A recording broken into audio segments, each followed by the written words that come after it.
Tayo muna ay manalangin. Salamat, Panginoon, sa mga patotoo, Lord. At even sa mga testimonies, Lord, Ikaw ang lumilitaw, Ikaw ang umaangat, Ikaw ang napapapurihan. It's a preaching on itself, Panginoon, when we give You glory. And what I pray for, Panginoon, for everyone, in response, Panginoon, dyan sa mga testimonies, is that You teach us to number our days. When we know that our days are fleeting and there is just enough time, meron lang kaming particular time dito sa mundong ito, bibigyan namin ng halaga, Panginoon, yung mga bagay na may halaga lang. And I pray din, Panginoon, na ilayo Niyo yung aming mga mata, ang aming mga puso, Panginoon, sa mga temporal things. Iliko Niyo, Panginoon, yung aming mata, Panginoon, ang aming will, ang aming puso, Panginoon, sa mga bagay na eternal. Hayaan mo, Panginoon, na bigyan ka namin ng papuri, pasasalamat habang kami ay nag-aaral, Lord. O Holy Spirit, Ikaw yung magbukas ng aming mga isip. Overshadow, Panginoon, yung lugar na to. Overshadow our hearts. Cover us with Your precious blood. Kung meron pa kami, Panginoon, na hindi na isusuko, mga kabigatan, Panginoon, this is the time na lumapit, Panginoon, sa Inyong dambana, sa Inyong trono, Panginoon. At lumuhod, Panginoon. Iluhod ang aming mga puso para ialay, Panginoon, yung lahat ng kabigatan, lahat ng problema, lahat ng anxiety namin, Panginoon. And may we focus only, Panginoon, sa Inyong kapangyarihan, sa Inyong kakayanan, hindi sa aming kahinaan. May we see You, Panginoon, as we gather, as we continue to worship You, habang kami nag-aaral ng Iyong salita. Ikaw ang magpakilala, Panginoon, higit sa lahat, Panginoon. Itago Niyo lang ang Inyong lingkod sa anino ng Iyong krus. Huwag Niyong hayaan, Panginoon, na yung mga ibabaw, Panginoon, yung aking nais, Panginoon, na i-share, kundi, Panginoon, yung lahat lamang ng mga salita, Panginoon, na nais mong makarating sa iyong mga anak, ang mga ibabaw, Panginoon, sa mga discussions. Salamat nga, Panginoon, sa iyong pag-ibig, sa iyong patience, sa iyong church na ibinigay dito, Panginoon. Isang lugar, Panginoon, na kami ay magtipon-tipon upang magpuri, magpasalamat, magbunyi, Panginoon, sa inyong kabutihan. Ito ang aming dalangin sa pangalan ng iyong anak na si Jesus. Amen and amen. Yeah. So, di ko alam kung mahaba ito, maiksi yung pag-uusapan natin. Pero related din to doon sa mga testimonies na sinabi nyo. Basically, pinakikita ng mga testimonies ni Dave, ni Raymart, ni Nanay Baby, ni Pastor Alvin, na aside for yung importance ng family. And that is the very reason why in-institute ng Panginoon ang church. Because yung mga families natin, they are not perfect. Some are not saved yet. Okay? So itong simbahan, ito yung tunay na pamilya natin. Okay? Hindi, actually, it's not part of my preaching, pero yun yung pang-uusap sa akin ng Panginoon habang pinakikinggan ko kayo. And you must, I felt that you have to hear yung mga bagay na to confirm yung membership nyo, natin, sa family of God.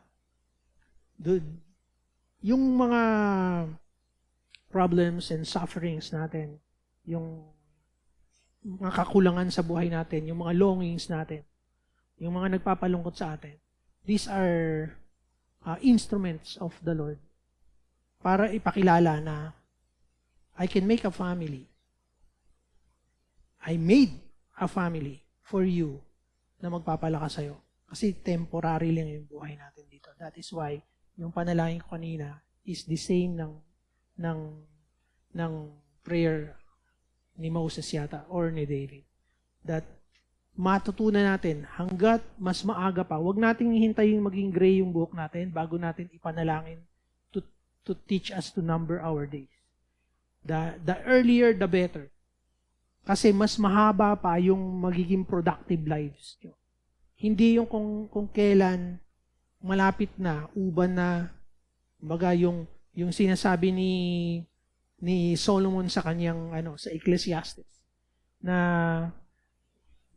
alalahanin natin ang Diyos habang tayo ay bata pa.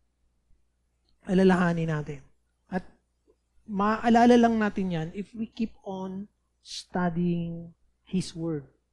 Hindi pwedeng nakikinig lang tayo sa sinasabi ko o sinasabi ng mga preachers dito. Higit sa lahat na, kasi binigyan tayo ng kakayanan ng Panginoon. Umintindi, magbasa. Binigyan tayo ng kakayanan para magkaroon ng cellphones. Kaya ako sinasabi ang cellphones because everyone has cellphones, but not everyone does have a Bible. Nakakalungkot. Pero that's the truth. Hindi ako unlike any other preachers na maririnig nyo, I'm here, and even from before, hindi ko gustong i-preach yung nais ng tenga. I have been accused before na namumulpito. I don't care. Hindi kayo ang boss ko. Kung ano yung mababasa ko dito, and yung rema na dumating sa akin, yung katuruan, ibubuga ko yun. Ang tanging ang tanging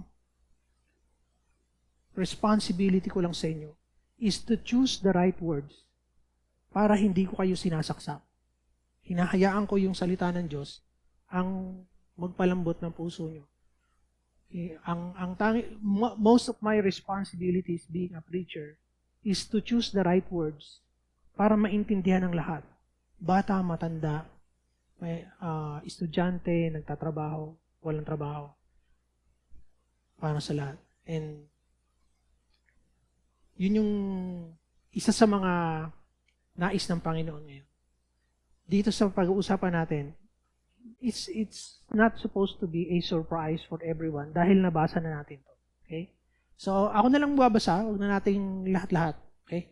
Ako magbabasa and then para tuloy-tuloy, I have 52 more minutes sa introduction ko na hindi kasama. James 5:14 hanggang 20. Naka-highlight yung 16 because nag-concentrate ako doon. Pero may mga pupuntahan pa tayo mamaya. So James 5:14, is anyone among you sick? Let them call the elders of the church to pray over them and anoint them with oil in the name of the Lord. 15. And the prayer offered in faith will make the sick person well. The Lord will raise them up. If they have sinned, they will be forgiven. Therefore, confess your sins to each other and pray for each other so that you may be healed. The prayer of a righteous person is powerful and effective. 17. Elijah was a human being, even as we are. He prayed earnestly that it would not rain, and it did not rain on the land for 3 years and a half. Again he prayed, and the heavens gave rain, and the earth produced its crops. My brothers and sisters, if any one of you should wander from the truth, someone should bring that person back. Remember this, whoever turns a sinner from the error of their way will save them from death and cover a multitude of sins. Nanalangin na tayo kanina, so hindi na ako mananalangin. Ang topic natin, most of my concentrations is on verse 16. Therefore, confess your sins to each other and pray for each other. Ang paragraph na to, yung verses na to, is mostly talking about prayer. Prayer of faith. At lahat ng narinig kong preachers about dito sa verses na to are talking about prayer. They concentrated, yung kumbaga yun yung pinpoint nila, yung prayer, which is hindi ko sinasabing mali. Meron akong mga for my experience hearing people speak about these verses and how they thought yung mga verses na to, there are two things na napansin ko na nag-come out from the natural impulses ng tao to interpret such things. Okay? So, minsan, we oversimplified and nagko-concentrate lang dun sa certain verses and stop working out kung saan nanggaling, kung ano yung pinagsasabi nung author. So, generally, as a whole, ang Bible is, yung author is God. Okay? Pero gumamit ng mga tao. So, for example, hindi pa nagagawa yung Bible, hindi pa nako-compile, so okay hindi pa nako-compile yung 66 books. Kunwari, during that time, ang gagawin ng Panginoon is, ini-inspire niya, ino-overshadow niya yung mga, like si Paul, si Peter. The first time na nabasa ko yung si Peter sa Bible, sa mga Gospels, you can tell na mapusok to si Peter. Pero pag binasa mo na yung 1 Peter at saka 2 Peter, sino nagbabasa ng sumusunod sa Bible reading natin? Nandoon na tayo, di ba? So, nasa 2 Peter na tayo. Pag nakita mo, minsan nagkakamali ako, who is the writer? He writes like Paul. Si Paul, aral. Si Peter,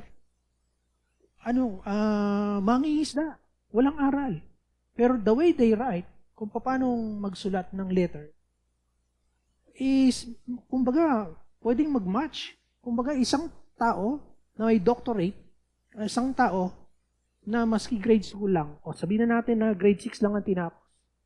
Pag nagsulat sila, you cannot determine one from the other if you don't know the writer.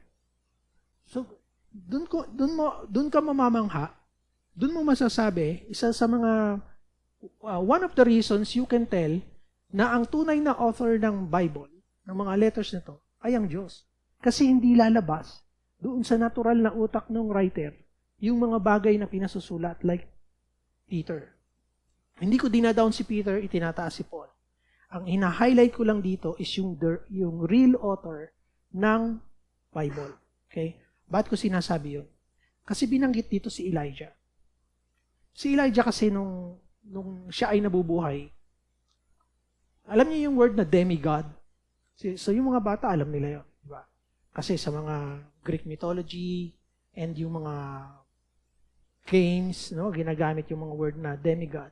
Pag sinabing demigod is either son of God and may special power sila. So they're not 100% human and may capability sila.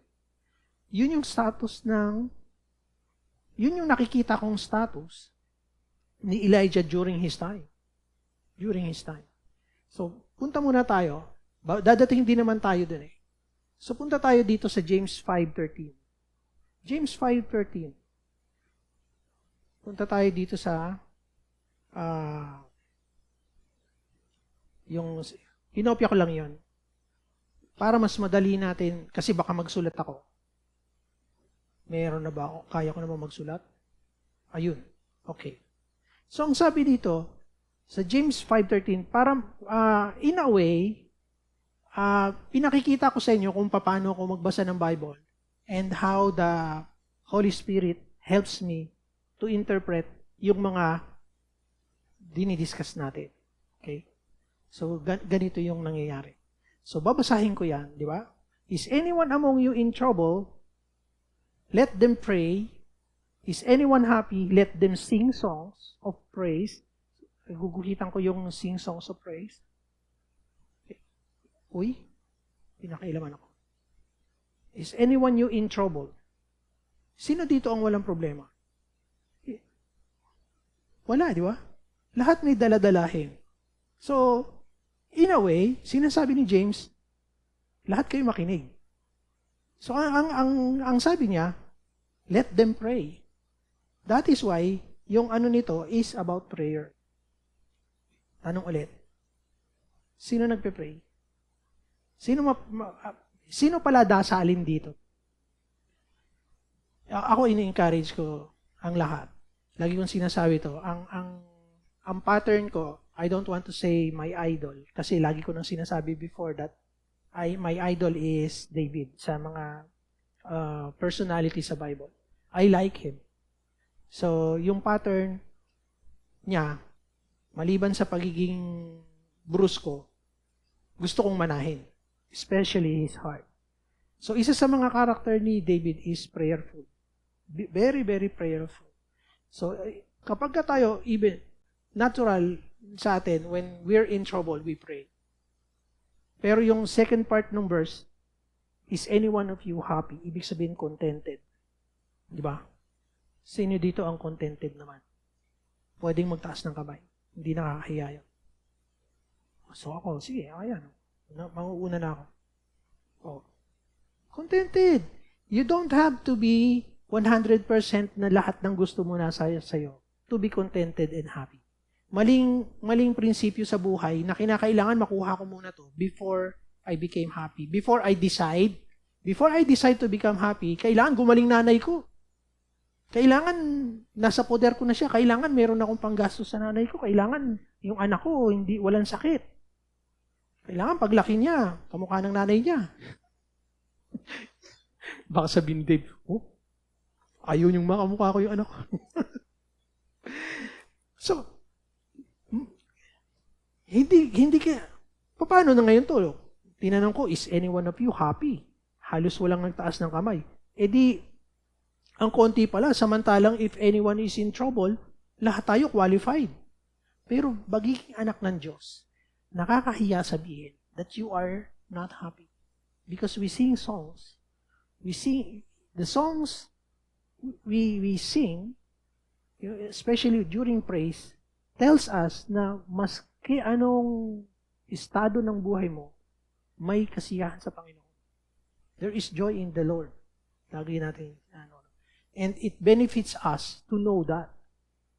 Kaya nga, tingnan nyo, ang sabi dito, pray. Pagka mag-happy ka, sing songs.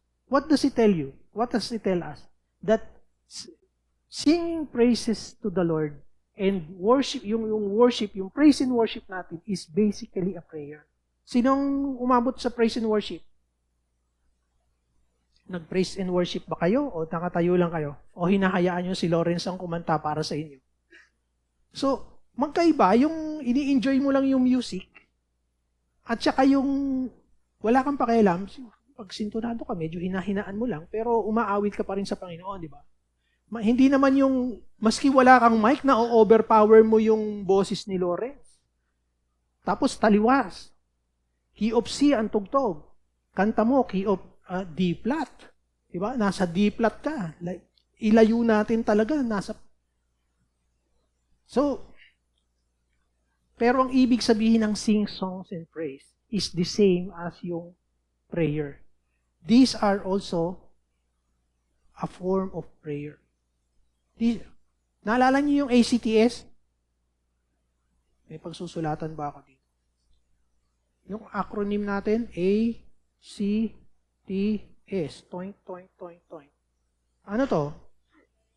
Very good. Adoration. Ay, hindi ba yung praise and worship is adoration? Ano? Adoration. We adore God through praise and worship. Magaling lang tayo sa S. Tama, di ba? Nakakatawa, pero ano tayo dyan? Hustler. Pagdating sa supplication. Ang concentration natin ngayon na pag-aaralan is C. Yan. What's the importance of confession? Anong papaloob dito sa confession? So, kumpletuhin natin hanggang 14. Is anyone among you sick? Let them call the elders of the church to pray over them, anoint them with oil in the name of the Lord. Anoint them in oil in the name of the Lord. Dala-dala ba ng mga elders lang yung kakayanan para mag-pray para sa may sakit? Yes or no? No. Ulit, baka hindi nakakalito yung tanong ko. Dala-dala lang ba ng mga elders yung kakayanan para ipag-pray yung may mga sakit? It is given to us all. It was given to us all. Pero, bakit sinabi ni James na yung mga elders ang tawagin?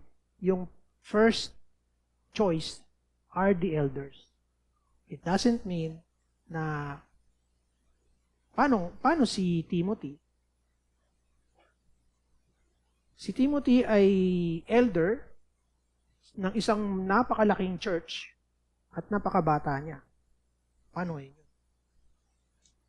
So, hindi ibig sabihin nito ay ito ang formula ng mga prayer warriors to call on the elders. No, call on the church. Ang sinasabi dito, somewhere here, the prayer of the righteous person is powerful and effective. So, the age doesn't carry righteousness. Maybe age gives us wisdom. Katulad ng sinasabi ni Kuya Raymart kanina. By his experience now, some definitions ng words can only be defined hindi ni Miriam but by our experience.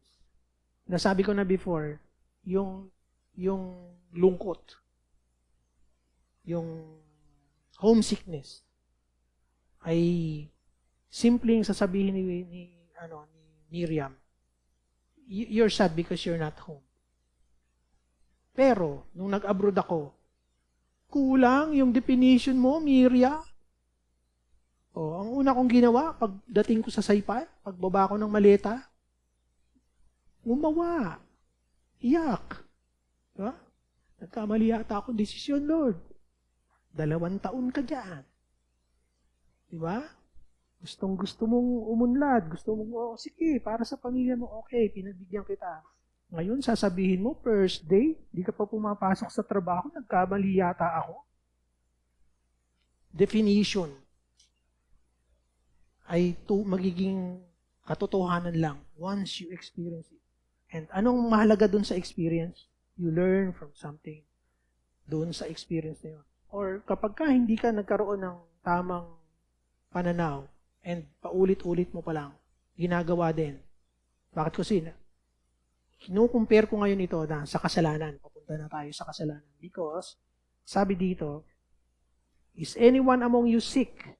Let them call the elders of the church to pray over them. Anoint them with. Another question. Paano kung wala kayong dalang oil? Can you still pray for the sick? Lakasan nyo. Kasi parang hindi siya sigurado. Yes. Okay. Maski walang oil, you can pray for the sick. Hindi formula na hindi gagaling. Why? What ang point ko dito is, we Christians, when we pray, we are not faith healers. Hindi tayo faith healer.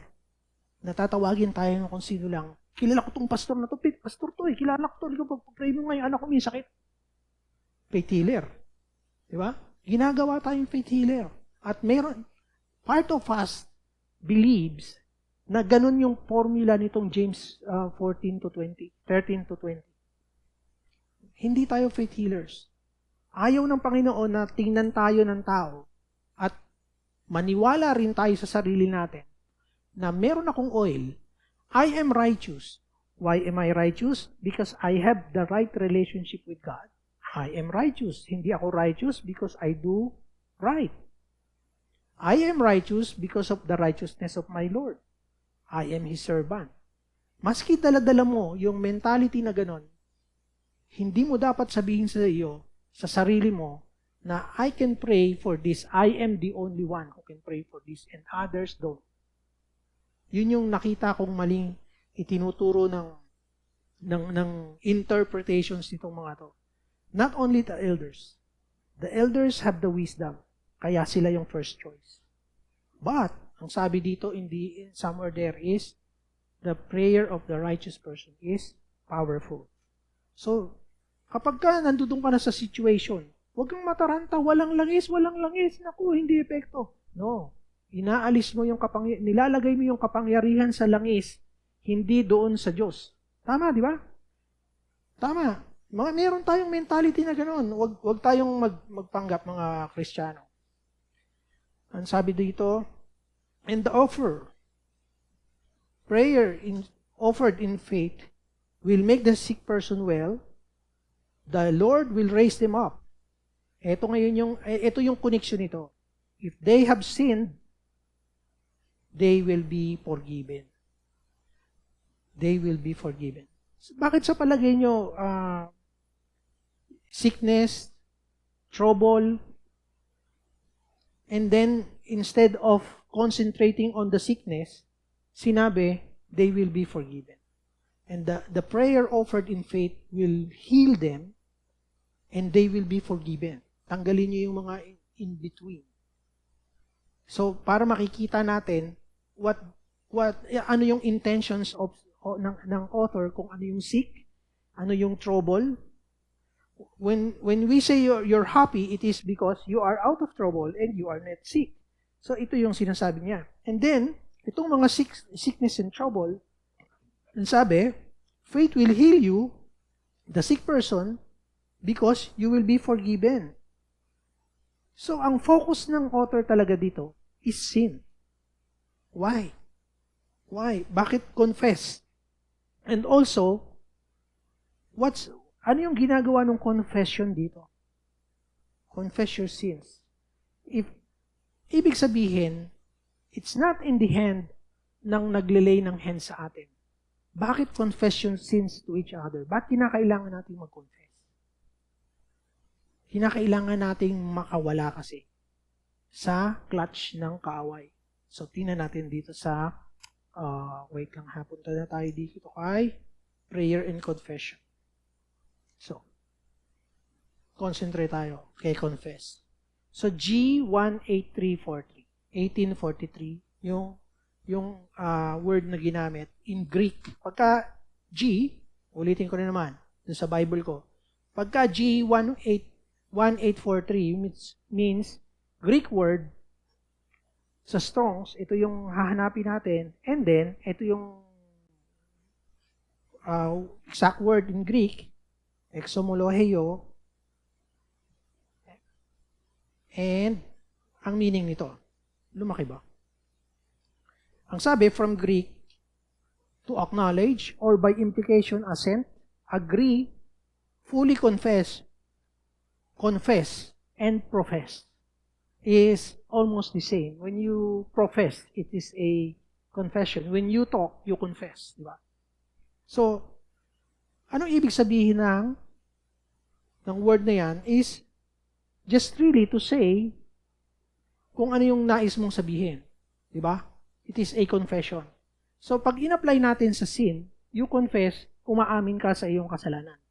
When you confess for a crime, is the same thing. Diba? You confess for a crime. Ako po ang nagnakaw. Ako po ang pumatay. Ako po yung nang-agaw ng asawa. Ako po yung kung ano-ano pa, etc. Ito, famous verse from Christians. Sinong hindi nakakaalam sa 1 John 1:9? 1 John 1:9, medyo magulo basahin pero ignore yung mga numbers and basahin natin. If we confess our sins, He is faithful and just to forgive us our sins and to cleanse us from all our unrighteousness. Tingnan niyo yung confess dito na ginamit. There's a difference. May slight difference sa pagkakayus. So, ang tawag niya na rito, ang basa niya na is homologeo. Kanina, exo. Diba? Sabi niya, exo. Ngayon, homo na. Homo. Ano yung kaibahan nito? Ginuhitan ko na yung kaibahan. Ito yung mga wala dun sa unang definition. From a compound of the base of G such and such to assent, parehas. That is covenant. Ano yung covenant? Nag-confess lang ako, meron tayong agreement. Di ba? Acknowledge. Kino-confirm mo. Ina-acknowledge mo. Di ba? Acknowledgement is a confirmation. If you pay me for something, acknowledgement receipt. Acknowledge. Profess. Ibig sabihin, confess, profess. Ando natin. Dumudumi. Confession is made. May ginawa. Itong weird. Confession, give thanks. Promise, I swear. Di ba? Promise, I swear. So, itong mga words na to na wala dun sa pagkakagamit ng una. Wait. Nung una is, sa James 5, ang sabi, confess your sins to each other. Bawa may kasalanan ako, nais ko ng tulong na mag-pray. So, kunwari, magko-confide ako kay Tatay Ed. So, confident ko siya. Magko-confide ako. Pag-pray mo ko, Tatay Ed. Kasi nakagawa ako ng kasalanan, ganyan-ganyan. So, magko-confide ako. So, hahanap ka ng pagtitiwalaan mo na hindi ka chichismax. Diba? Ang mangyayari, magkakasala yung mga congregation dahil dun sa, ano ba ginawa mo? Ang lupit ng ginawa ko, Tatay Ed. Ayun na. O, na-share kay ganyan. Senior kay ganito. Ngayon, yung mga iniingatan mong lumaganap na. Pero ang purpose is not to pray for you. They mock you, they laugh at you, because dun sa kasalanan, nasira yung James 5:16. Diba? So, hindi yon. And then, si homologio ay ginamit, ang sabi, confess, ulitin natin si 1 John 1:9. If we confess our sins, kanino? He is faithful and just. We confess to God. Not to priest, not to the pastors. Hindi ang mga pastors lang ang lalapitan nyo, thinking that we can grant yung forgiveness to your sins. Hindi kami ang nagpo-forgive. Hindi yung priest ang nagpo-forgive. Mali yun. If we confess our sins, to who? To God. He is faithful and just. Meron bang faithful and just na tao? Wala. So, yung ibig sabihin, ang tinutukoy dito sa 1 John 1:9 ay ang Panginoon. Sa Kanya tayo magko-confess. Pero, within our peers, tayong mga magkakasama dito sa church, magko-confess din tayo to help us to pray for ourselves. Ito naman, ang guarantee ng Panginoon, I will forgive you of your sins and cleanse us from all our unrighteousness. Pero may requirement. Hindi mo lang basta sasabihin. Hindi lang. Sapagkat, ang sabi dito, covenant, give thanks, promise. Ano yung tinutukoy niyan? Ang implied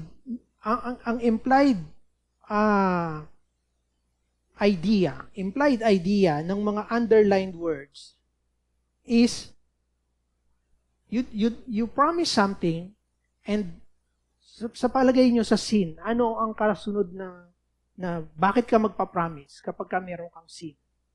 You promise, not to do it again. Turn away from that sin. So, yun yung implied requirement ng pag-confess. Hindi lang yung confess na dahil nahuli ka. You are sorry because you are caught. That's different. Pero, when you confess because gusto mong itama, you promise, that's why may promise dyan. There's a covenant, kaya may covenant dyan, is because meron kayong agreement nung kausap mo, who is God. Okay? Give thanks sapagkat meron siyang kakayanan na patawarin ka. So kapag ka nag-confess ka sa pare, what does it do? Wala. He will pray for you. Actually, sino dito ang naging Katoliko, kapag ka nag-confess ka, in the confession, ang sabi niya, pray this. Pero sa Kristiyano, you confess to one another and pray for each other. Sabi sa James. So, hindi biblical na mag-confess tayo sa priest or to a pastor para tapos sasabihin ko, ipag-pray mo yung kasalanan mo. Mali, di ba? I will pray for you. You will pray for me. Ganun ang idea nito. So, ang implied idea dito is this. Pagka crime is to justice is to pay for a crime. Yun yung reason. So, after you confess, you pay for a crime. Regardless kung kung inamin mong ikaw yung nagnakaw, ikaw yung nanloob, ikaw yung, ibabalik ko naman, no? Pagka nagnakaw ka ba, binalik mo, hindi ka na liable sa justice? Liable ka pa rin. Kasi, crime has been committed.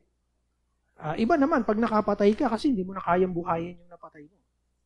Pero yung pagnanakaw, kaya ang tingin ng iba, pag nanakaw lang yan, okay lang yan. Kasi wala ka namang napatay.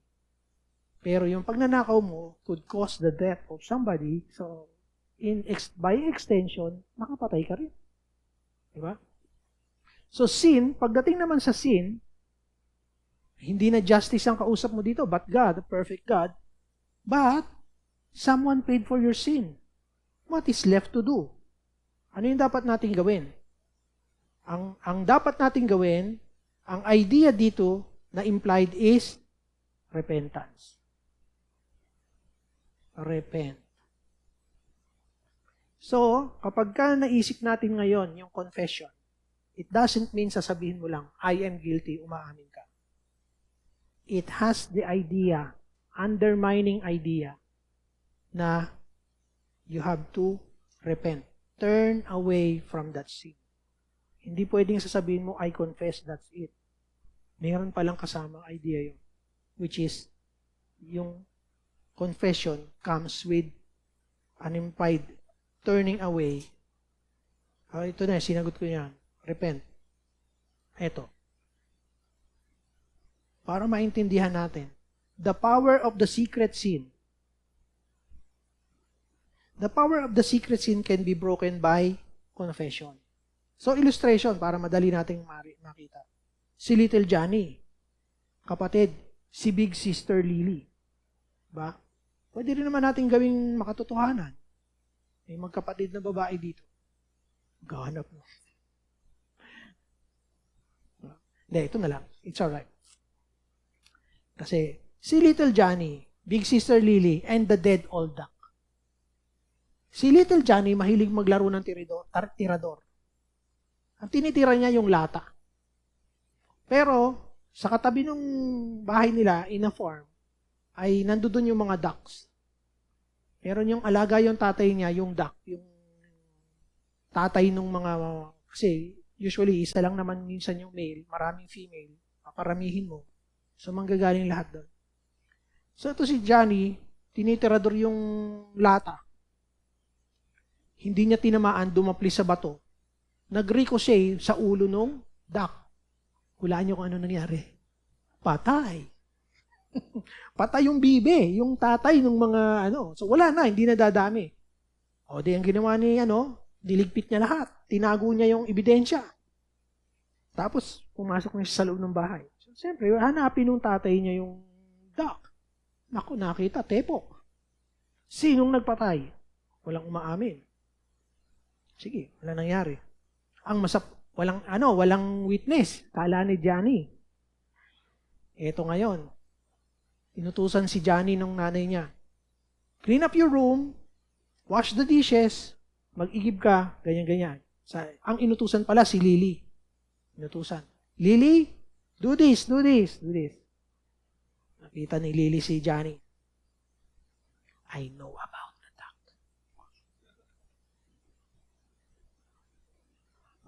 May witness pala, hindi niya alam, may nakakita. Anong ginawa ni, sa palagay niyo, ni Little Johnny? Ma'am, ako na ang maghuhugas, ako na ang magliligpit, ako lahat. Inabot na ng ilang buwan. Tuwing may uutos yung nanay at saka yung tatay kay Sister Lily, si Johnny ang gagawa. Paisi-isi lang Dumating yung panahon, ang sabi ni Little Johnny, I can take this no more.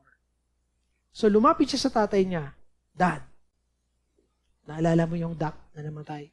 Oo, nakabili na ako ng bagong, duck na, ako nakapatay nun eh. Ganun ba?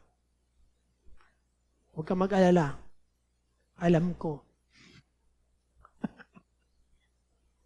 Sabi ng tatay niya, alam ko, hinihintay ko lang kung hanggang kailan mo kayang tiisin yung pang-aalipin sa'yo ng ate mo.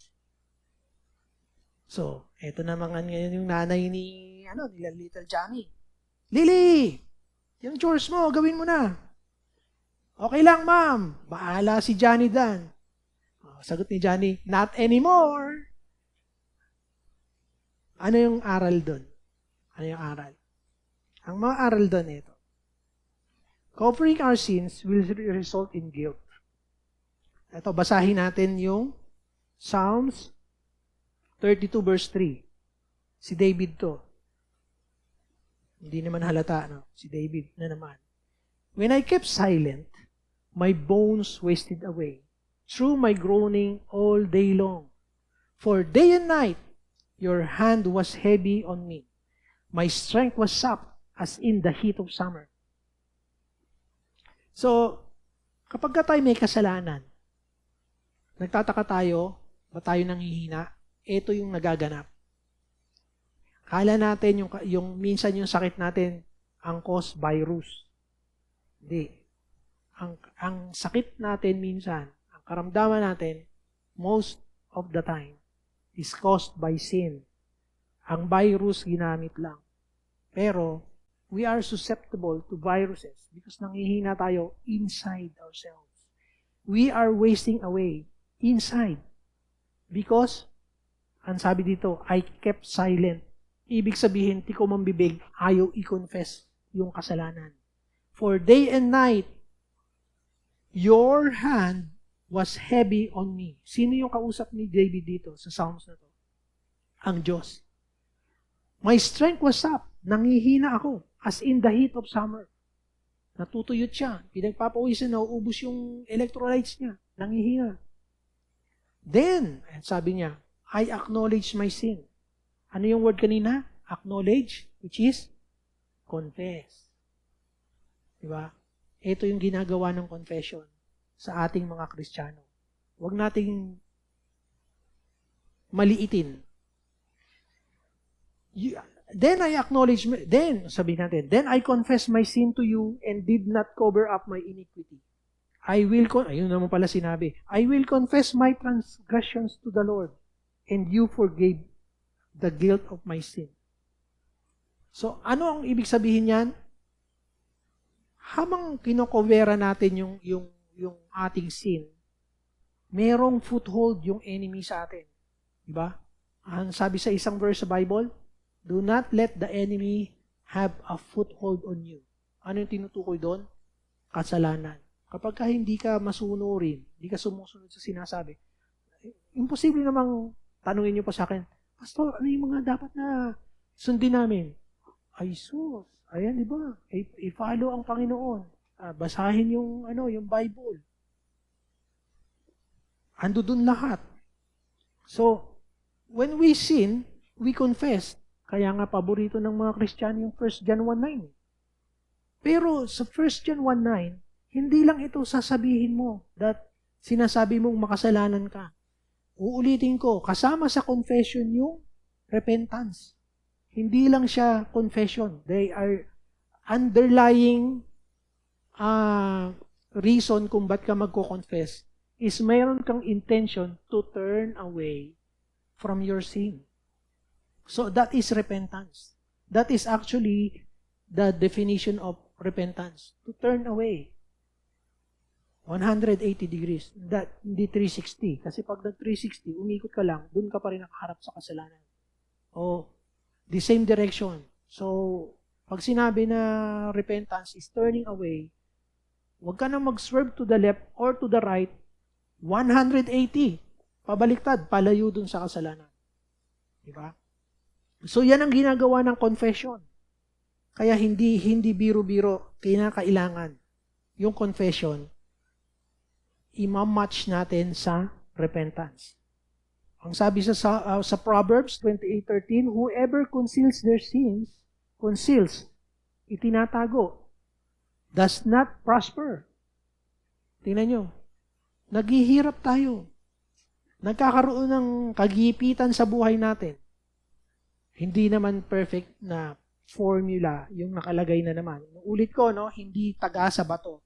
Pero itong mga Proverbs ay kasabihan na proven by yung mga matatanda at saka mga may wisdom. Di ba ang sabihin natin, kasabihan nga ng matatanda. Ang ibig sabihin nun is ano yung Proverbs, di ba? Ang maglakad ng matulin kung matinik ay malalim. Yun yung mga kasabihan. Proverbs yun in English. So, whoever conceals their sins does not prosper. Why? Unang-una, masakitin ka. You don't work. Di ba? Nangihina ka. Hindi ka magpa-prosper. Maghihirap ka. But the one who confesses and renounces, see, confession and repentance go hand in hand. Walang kwenta yung confession mo if wala kang balak to turn away from that. So, nahuli ka lang. Pero, wala kang guilt. Wala kang remorse. Ang sabi dito, but the one who confesses and renounces them finds mercy. So, ano yung mga benefits ng confession? You will find mercy. Ang sabi sa 1 John 1:9, I will cleanse you, kalinisan. I will forgive you. So, let's bring it up. Confession brings us right with God. True forgiveness. Then we find mercy. No more guilt, no more foothold by the enemy. So ano yon? This is what you get. Freedom. Maluwag yung dibdib mo, maluwag yung paghinga mo. Wala kang guilt. Di ba? Sino dito yung nagkasala na tinatago? Di ba? Suspityoso ka. Naku, nahuli yata ako. Alam niya yata. Di ba? Alam niya yata nito. Anything na marinig mo that is related dun sa pinagkakatago-tago mo, yung secret sin mo, suspityoso ka. Ako yata pinag-uusapan nila Maris. Alam yata nila yung sikreto ko. Ginamit ko yung makeup niya. Di ba? Yung pilik mata niya. Hiniram ko yung kaliwa. Confession brings about cleansing from our filth. Yung our unrighteousness. Di ba? So what does lead us? Kapag tayo, we confess. You become righteous. Di ba? Yun yung definition ng righteous. Hindi sumusunod ako righteous ako. That's not the right frame of mind na sabihin mong righteous ka. Our righteousness is only because of the goodness and mercy of God. So, balik tayo ngayon dito sa Ngayong alam na natin ang true definition ng confession in relation to prayer, balik tayo dito kay James 5:16. So, alam na natin to, no? That if we confess to each other and pray for each other, so, ito yung mahalaga dito, we pray for each other so that you may be healed from the sickness that is caused by our secret sins. We cannot, ang sabi nga ni David, di ba? Where can I go that the Spirit of God is not there? Wala kang pupuntahan. If I set my bed doon daw sa deepest sa Sheol, ibig sabihin sa Hades, maski nandoon, magtago ka man doon, ando doon. Sa kataas-taasang langit, di lalo na. Kasi nandoon ang heaven. Wala kang pagtataguan. So, what else can you do? Exposed ka na, di ba? O, naalala ko na naman si Eva at Adan. Where are you? O, we're hiding. Why? I'm ashamed. Kasi, alam niya na, guilty na kagad sila, di ba? The prayer of the righteous person, is powerful and effective. Ngayon, ang tanong, bakit right after niya sinabi to, and then, all of a sudden, binring about ni James si Elijah. Si Elijah. Ang sabi niya, Elijah was a human being like us. Like us. Ito yung another point na gusto kong i-brought up. Yung mga pastor ay lingkod. They're not so much special as you are. Parehas lang tayo. We don't bring about yung healing and forgiveness. Kumbaga parang modern day na prophets. Pero being prophets is yung nagsasalita ayon sa salita ng Diyos, utos lang. So, ang sabi dito, even as we are, he prayed earnestly, fervently, sabi dun sa King James Version, that it would not rain. It did not rain on the land for 3.5 years. Ang sabi dito, prayed. Ang sabi sa King James, sa 1 Kings 17, ito yung controversy. Pero ang nais kong i-highlight dito is that Elijah is not a demigod. He is well respected, but he is not a demigod. Hindi siya half God, half human. Wala siyang, on his own, wala siyang power. Okay? Para malaman natin kung sino si Elijah, makikita natin to sa, pag binasa natin, 9 minutes pa. Basahin natin sa 1 Kings 17. Magbibigay ako ng question sa ating lahat. Bakit naman pinanalangin ni Elijah na hindi umulan for 3.5 years? Bakit? May reason kung bakit naggumagawa ng miracle ang Diyos through His servants, the prophets. Okay? Mayroong reason. Hindi lang ito display of power.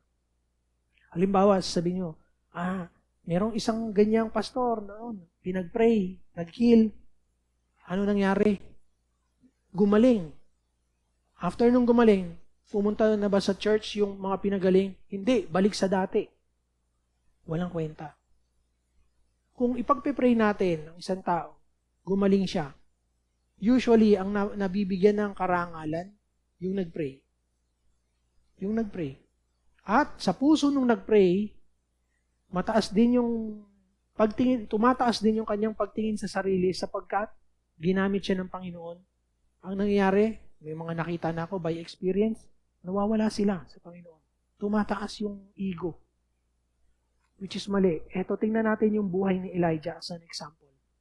Okay? Para yun yung makikita natin kung ano dapat tayo, kung ano yung dapat na gawin nating katayuan and mindset kung tayo ay gagamitin ng Panginoon, sabi ko kung, at saka isa, if, kung magpapagamit tayo sa Panginoon. Hindi ka magiging supernatural. You remain as a human being, a servant of God. Okay, tingnan natin yung buhay ni Elijah.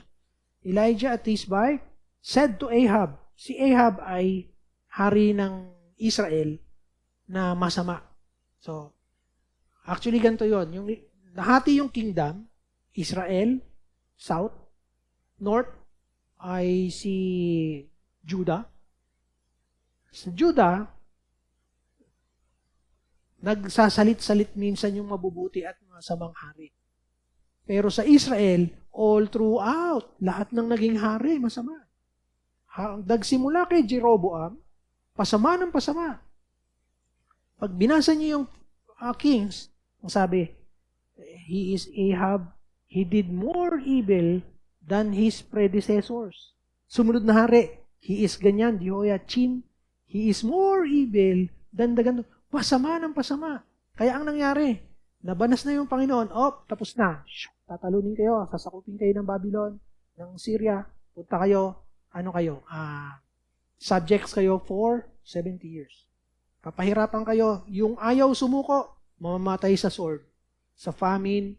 So, lahat ng hindi susunod sa sinabi ko, ni Jeremiah, yung lahat ng sinabi ni Jeremiah, siya kasi yung nagsasabi ng mga prophecy, ay mamamatay. Either by sword or by famine. O eto ngayon si Elijah, ang sabi niya kay Ahab, Si Ahab, yung asawa ni Jezebel. Maalala niyo yung pinag-usapan natin? Ito si Ahab yung medyo may aling-aling minsan. Meron siyang gustong lupa. Sabi niya doon, type ko lupa mo. Bibiling ko na lang. Ang sabi nung may-ari ng lupa, hindi. Sa aming lahi ito ayoko. Umuwi, umiiyak. Parang bata. Bakit ka, anong inangawa-ngawa mo dyan? Sabi ni Jezebel. Naalala niyo yung kwentong yun? Kasi si ganito, ayaw ibento sa akin yung lupa. Sabi ni Jezebel, tumigil ka nga, umayos ka, hari ka. O anong ginawa ni Jezebel? Pumunta doon. Pinapatay yung may-ari. Ngayon, pagbalik siya sa asawa niya, Ahab, iyon na yung lupa. Bakit? Patay na si gano'n Ganon kasama si Jezebel. Ganon din kasama itong si Ahab. Masama na, may aling-aling pa. Di ba? Kasi parang bata. Di ba? Ang hirap maglingkod sa isang masyadong makapangyarihan pero may aling-aling. Kaya kayo kung kayo, i-screenin nyo rin yung magiging boss nyo habang nagtatrabaho kayo. Isayad ba to? Diba? Mahirap yun. Ang laki nga ng sweldo mo pero pag talikod mo, baka itulak sa bangin. Diba? Bakit mo tinulak? Trip ko lang. Diba? Trip ko lang. Titingnan ko kung gaano katagal kang sisigaw. Blog. Ang tagal niyang tumigaw. Baka may aling-aling katulad yan. And sabi niya, bakit gusto kong makita niyo dito? Then the word of the Lord. Ang sabi dito, gusto sanang i-highlight kasi hindi ko masusulatan to. As the Lord, the God of Israel, lives. Kapag nakita natin sa Bible yan, as the Lord, God lives. Hindi ito prophecy. Katulad ng kiniklaim ng ibang nagsasabi na may conflict. Ang sabi sa Kings, prophecy. Ang sabi sa James, prayer. Pagka prophecy, ang mga prophets, ang isusulat nila, the Lord said. Okay? Yun ang pagkakaiba. The Lord said. Pero pag sinabing as the Lord God of Israel lives, ibig sabihin is a confirmation. It is a confident declaration. Confident declaration ng magaganap kasi ipinag-pray niya. Bakit niya pinag-pray na tumigil ang ulan? Sarado ang langit. Kasi, yun yung paraan ng Panginoon, hindi ni Elijah, na himukin ang buong Israel na bumalik sa kanya. Sapagkat ang ginawa ni Ahab, nag-alay kay Baal. Actually, 4,500 yung kanyang prophets ni Baal. 4,000 yung prophets ni Asherah. So, nagpatayo ng mga maraming mga shrines para dito kay Asherah. So, 4,000 yung prophets niya. Tatandaan niyo yung kasunod nitong 1 Kings 17. Sa 18, ito na yung jewel.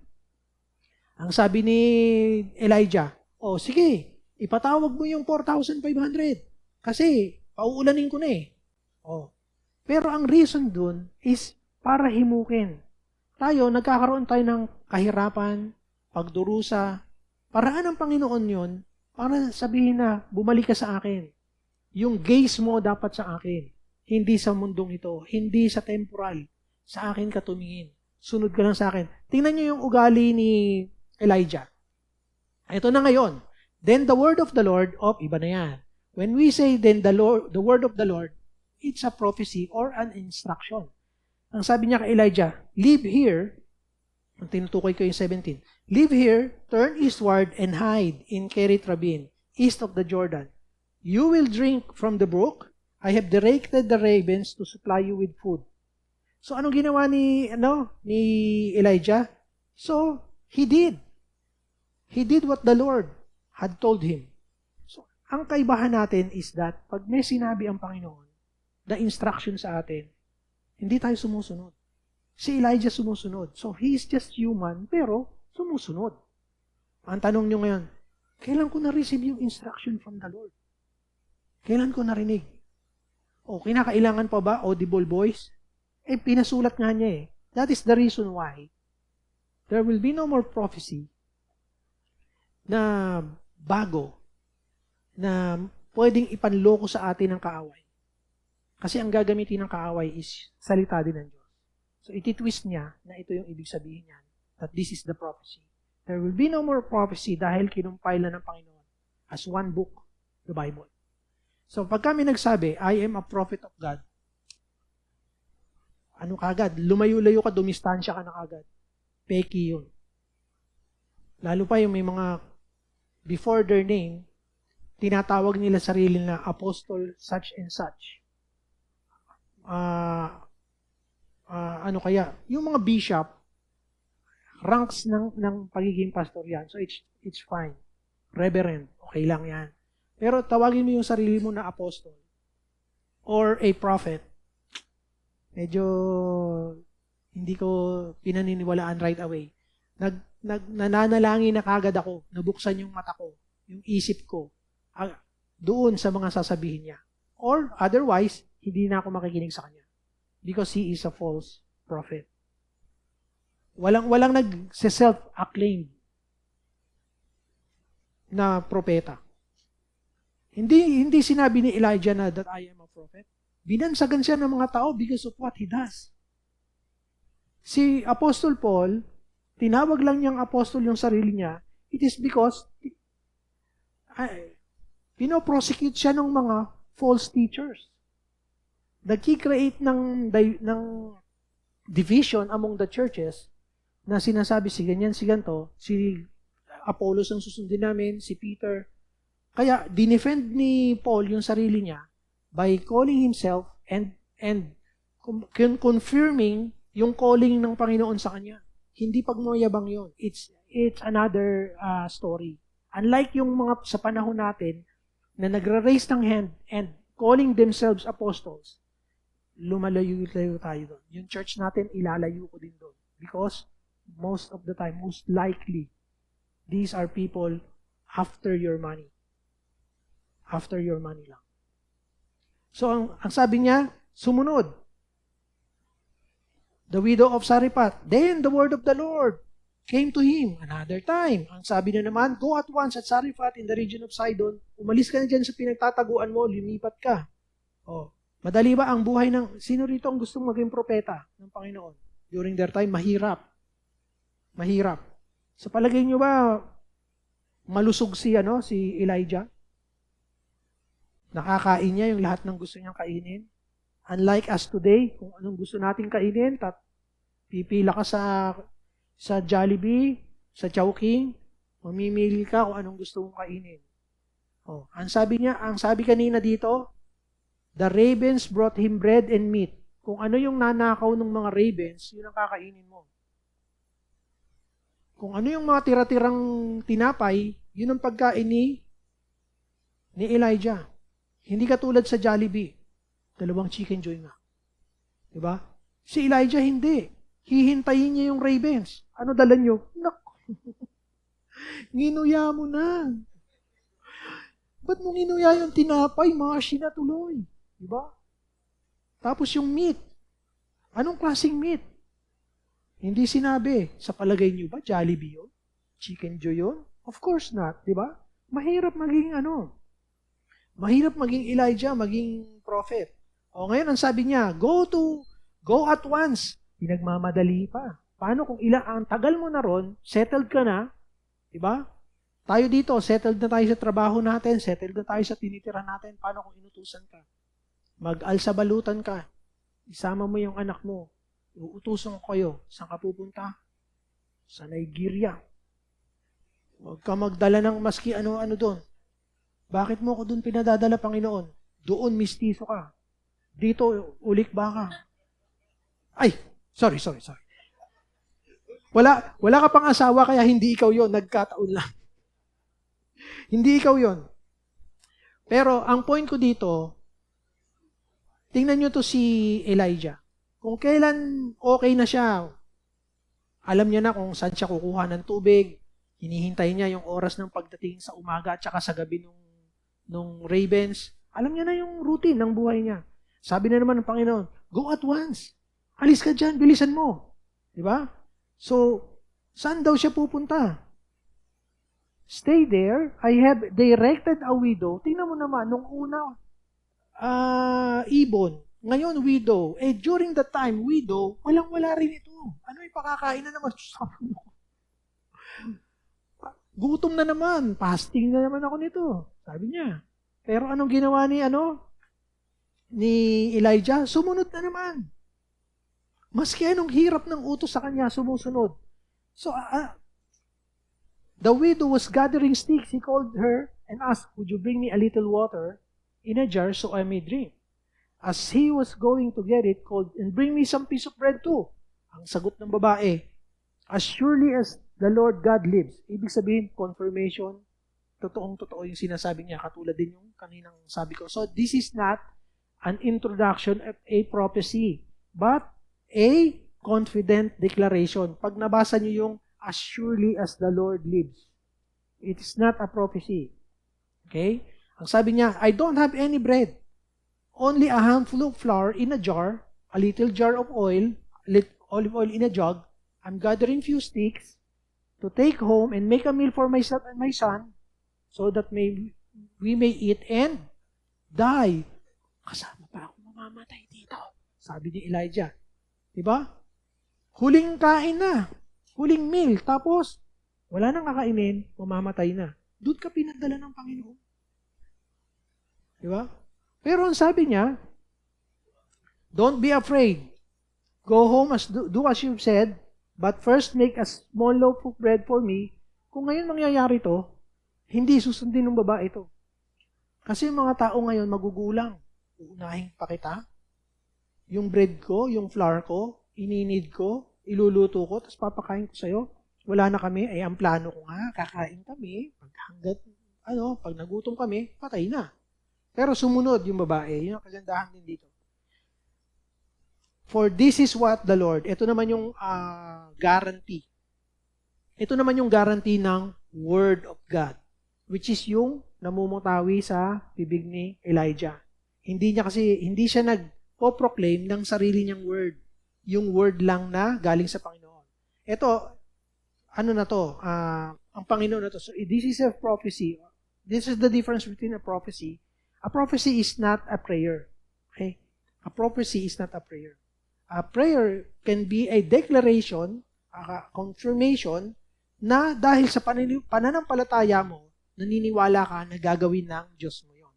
So that's a prayer. Pero dito, ang guarantee dito is yung source ng prophecy, who is God. "The jar of flour will not be used up, and the jug of oil will not run dry, until the day the Lord sends rain on the land." She went away and did as Elijah had told her. So there was food. Ito na. So there was food every day for Elijah and the woman and her family. For the jar of flour was not used up. So, it's a miracle, di ba? Meron kang jar, halfway, kukuha ka, magluluto ka, pagtingin mo, kalahati pa rin. Kukuha ka, magluluto ka, pag kalahati pa rin. Lalagyan mo, may jug ka ng olive oil, kalahati lang, konti na lang. Tuwing baba mo, kalahati. Maski magdamihan mo pa ng oil, pagbaba mo, kalahati. That's what happened. Yun yung pangako ng Panginoon eh. So ito na, kumikilos na yung Panginoon for sustaining yung lingkod niya. Tsaka yung ginamit ng Panginoon para tulungan yung kanyang lingkod. So, ito ngayon, Elijah raises the widow's son. Sometime later, nagkaroon ng sakit yung, gusto ko pa rin i-highlight to kasi, may kinalaman sa sin. So, ang sabi dito, sometime later, the son of the woman who owned the house became ill. He grew worse and worse and finally stopped breathing. Namatay. She said to Elijah, eto watch. Ang sabi ng babae, "What do you have against me, man of God? Did you come to remind me of my sin and kill my son?" So, merong guilt na daladala itong babaeng ito.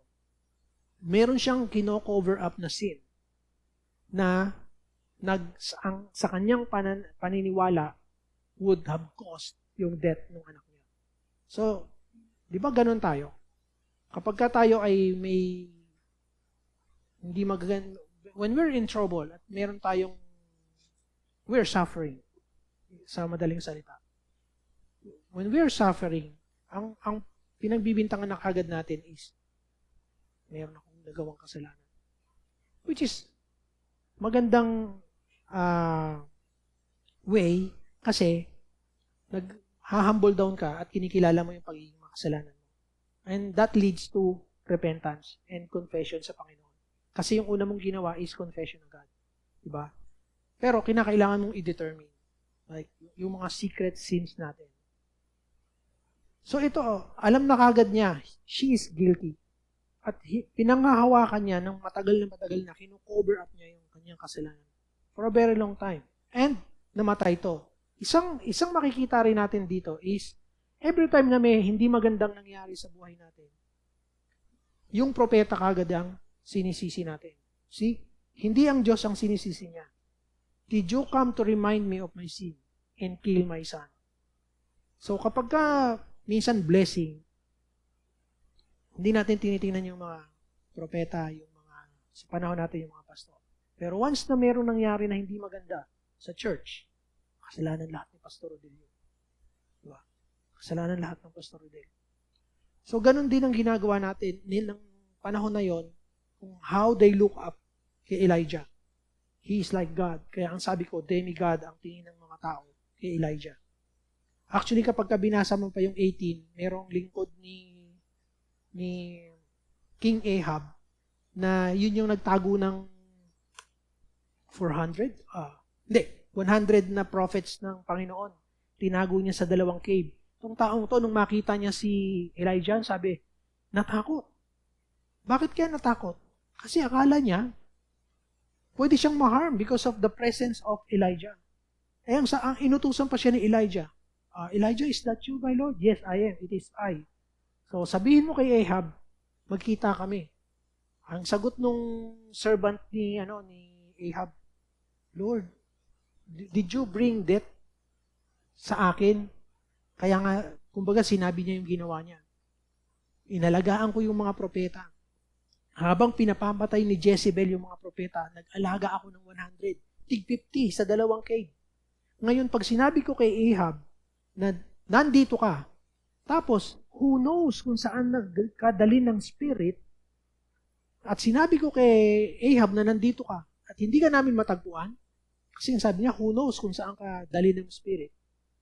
Which is totoo din, di ba? Kasi, lingkod nga, siya propeta makapangyarihang propeta ng Panginoon.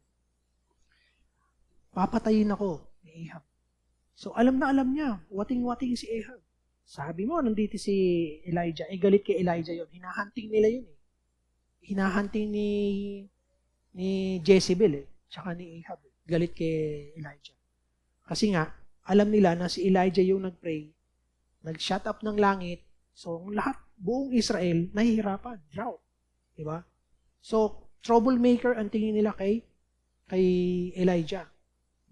Takot, galit, ang magkakahalong damdamin ng Israel kay Elijah.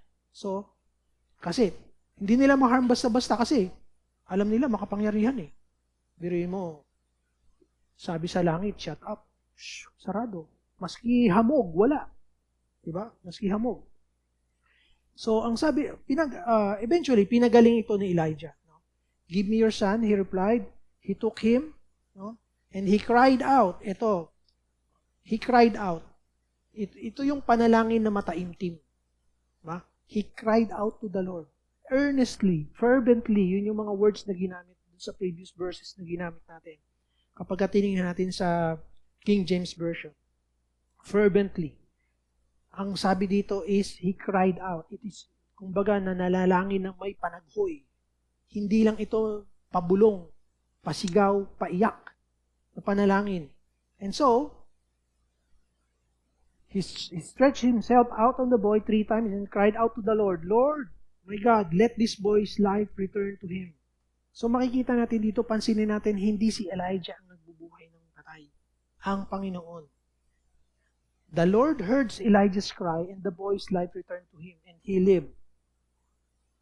Elijah picked up the child and carried him down from the room into the house. He gave him to his mother and said, Look, your son is alive. Another miracle na biruin mo, another resurrection. Nauna pa sa resurrection ng Panginoon. Then, eto na ngayon. Gusto kong makita natin lahat. Then the woman said to Elijah, "Now I know that you are a man of God and that the word of the Lord from your mouth is the truth." Tayo, most of the time, kine-question pa natin kung tunay nga yung will ng Panginoon. Will mo ba to sa akin, Panginoon? Ito ba yung iyong kalooban? Nagdududa tayo kung yun ang kalooban ng Panginoon. Nakasulat na sa Bible. Hindi, ang utos nga niya, bawal bawasan, bawal dagdagan. So sa palagay natin, yung mababasa natin sa Bible, kalooban ng Panginoon para sa atin. When He said, "Follow me and carry your cross." Follow me. Sa palagay niyo ba, pinapahirapan tayo ng Panginoon when He said, "Follow me"? The work is already done. Tapos na. There's no more to pay. Hindi na dapat, wala nang pagbabayaran kasi bayad na. All He asks is for us to follow. Follow. Was exemplary ba si Elijah? Maybe the difference between us and Elijah is that he follows right away. Pero ipinakita din niya yung pagkatao niya. Kasi nung tinreten siya ni Jezebel, nanakbo siya. Non-stop. Nauna pa siya sa karwahe. Sa sobrang pagod niya. Diba? Alamin, hindi ko na kinukote kung saan part ng Bible yun.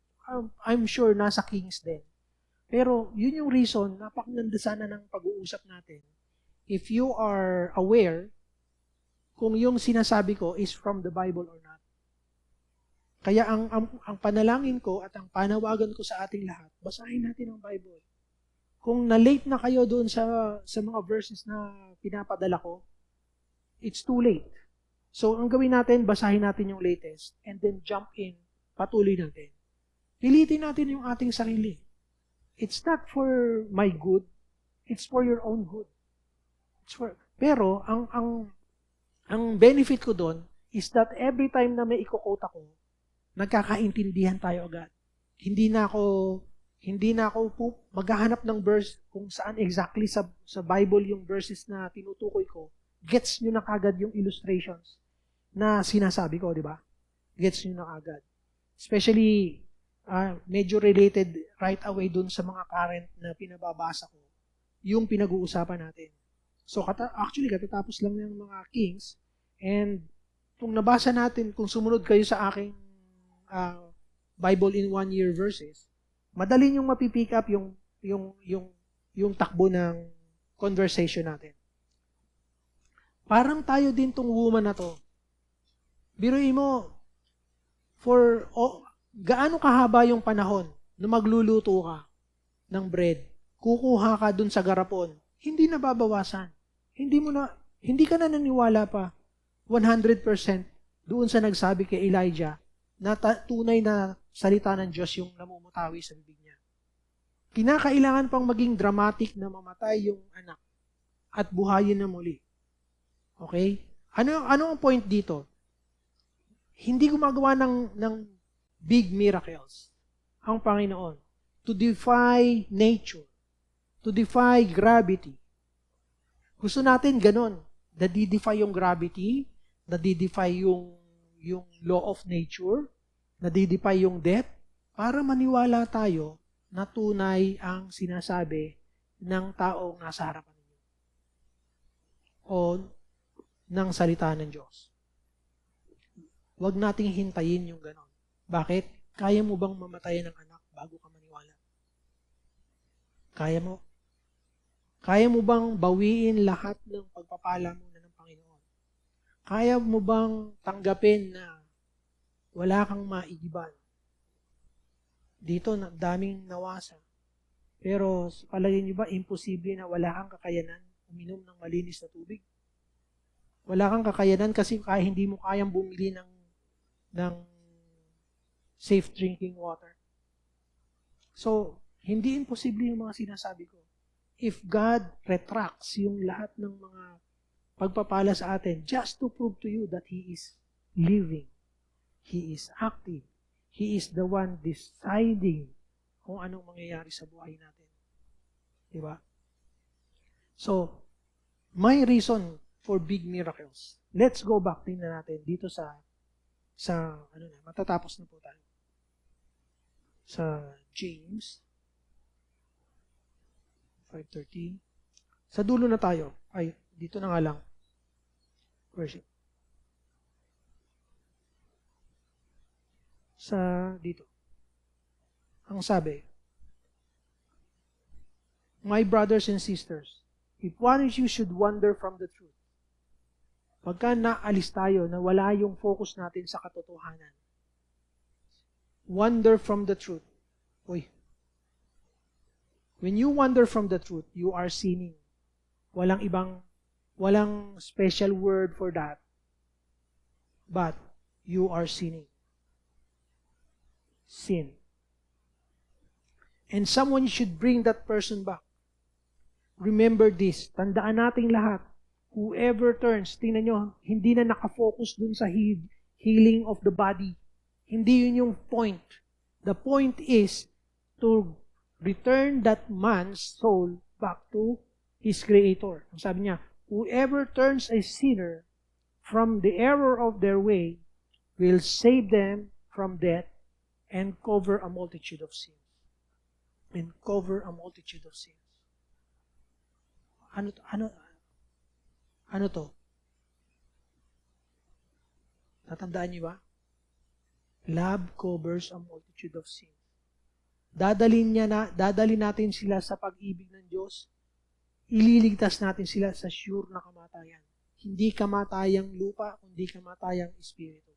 Whoever turns a sinner, we started by asking kung sino ang may in trouble sa atin, kung sino ang may sakit. We end up talking about salvation.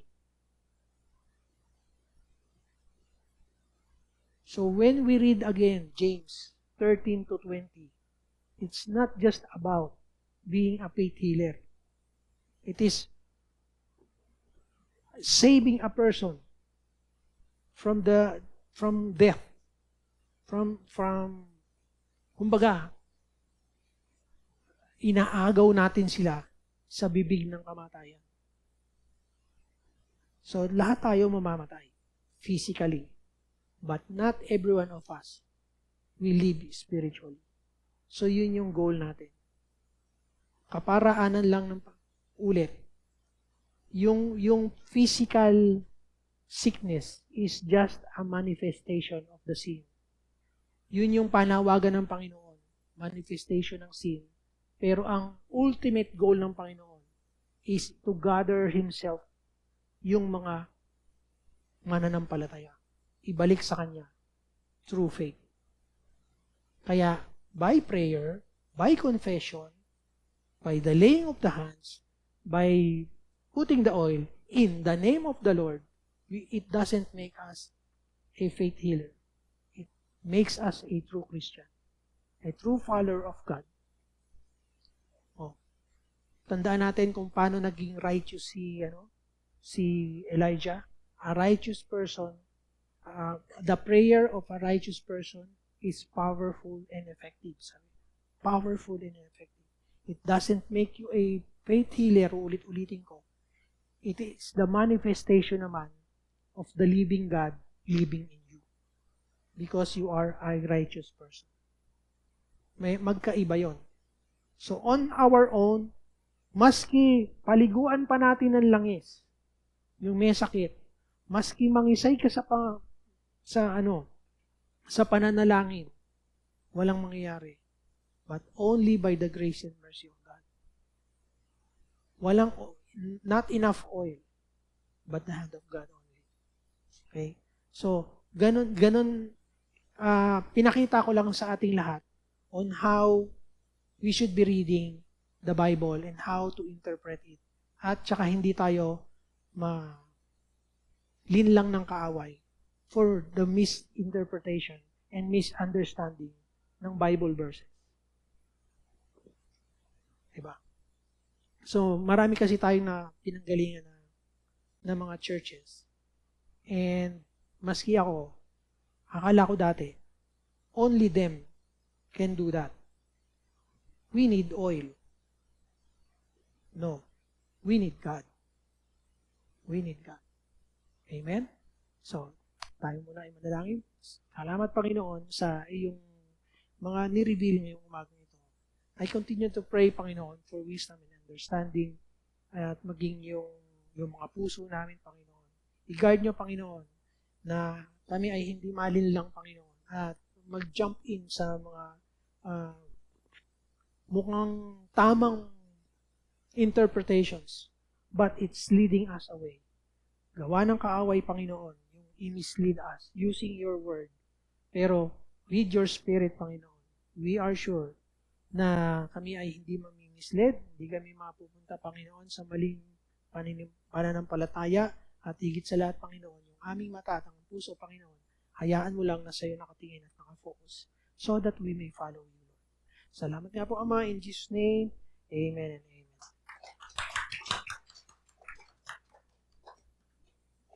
Sorry, medyo nagtagal na naman ako.